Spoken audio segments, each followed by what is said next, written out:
who didn't start in game one.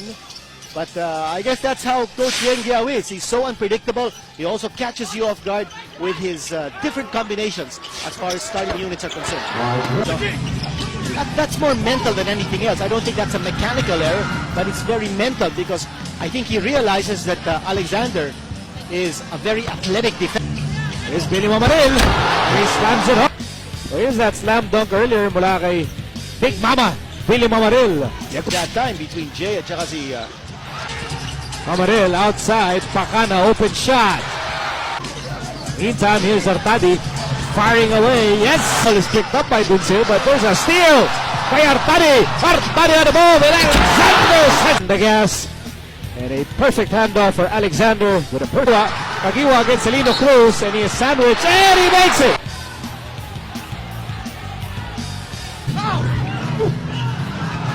pasahan nila. Finally, they get the ball inside. Back into the hands of Alexander, and here's Kagiwa. Here's Huntilla. Any school can take the last basket of the first half. Baguio uncorks. Coach Joseph Chico. You take a look at and Cyrus Baguio with Kiko Adriano on the floor with Rich Alvarez. This is now playing together. Oh, look at that pass. Makes his move and goes all the way for two. With 4 points off the bench. And Huntilla with a getaway. Here's Huntilla. Outside. Baguio. Yes, sir. Move. Over to Artadi. Pass to Horda. Where's he going? Turns around and scores. 8 to shoot. Here's Junti. 4-3. Yes! Fit sa inyo ng bagong TM Discard kasi 30 pesos lang. Yung pagkalipat ni Valenzuela sa Ginebra. Or on Junti Valenzuela. Let's go to Eric Reyes. Well, Miko, ito si Mark to shoot. Red Bull down by 3. 3 minutes remaining here in the second quarter. And Reed! So here's Reed Huntilla, who's been the surprise package for hindi talaga kaya ni Parada, no?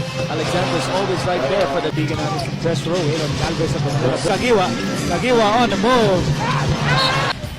Ito nakita natin yung shield provided by Rafi Rivas and the goaltend violation. Baguio try to go coast to coast. Oh, that's play here. Touch the sky with Skyrus Baguio. Here's another look. He goes behind the back. And against Rafi Rivas, not a problem. No look. Well, Helterbrand. game ngayon, halos 16, almost 20 points ka na. Wala. Muli po, ito ang ikalawang laro sa Best of 7 series sa pagitan ng Red Bull at Ginebra. This is Chapter 2 ng Royal Rambulan. One team gunning for domination. He's trying to deepen his rotation when he's not going, he's not providing for an emergency situation just to get Helterbrand of Mamaril. Number 1. Here's Helterbrand, baseline. You look out, Skyrus Baguio. Hey, magic carpet.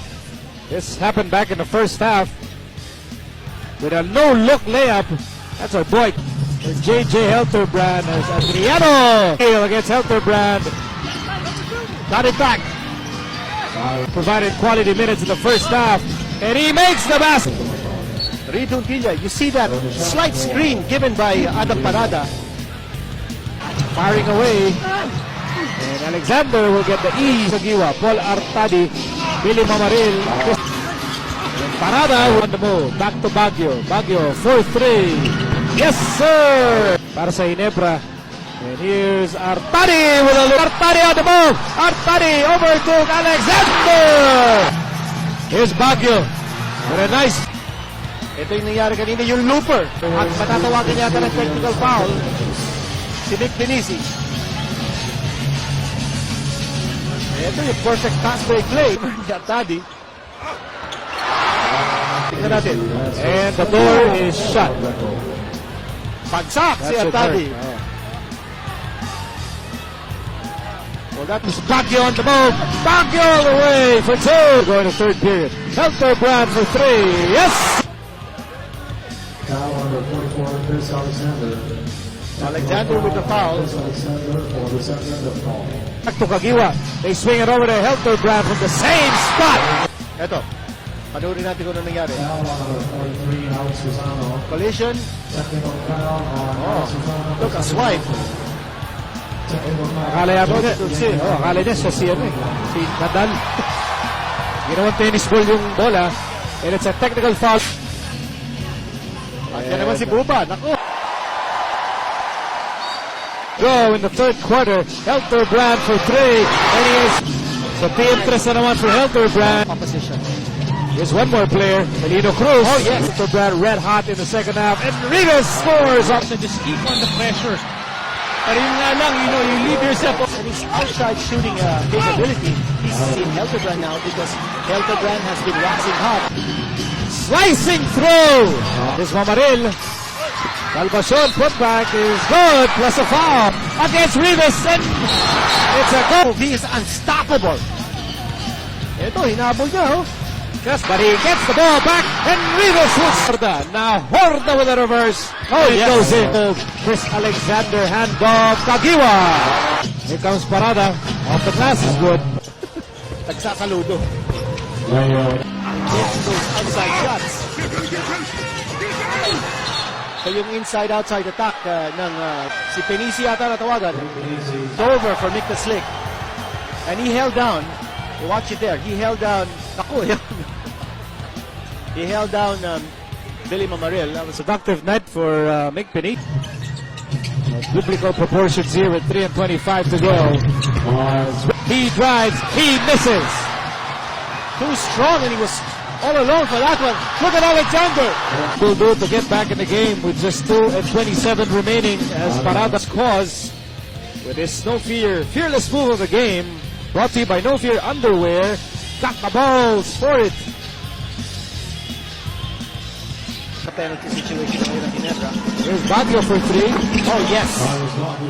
Ginebra holding on to a 7-point lead. Here's Kagiwa. Fires. Misses.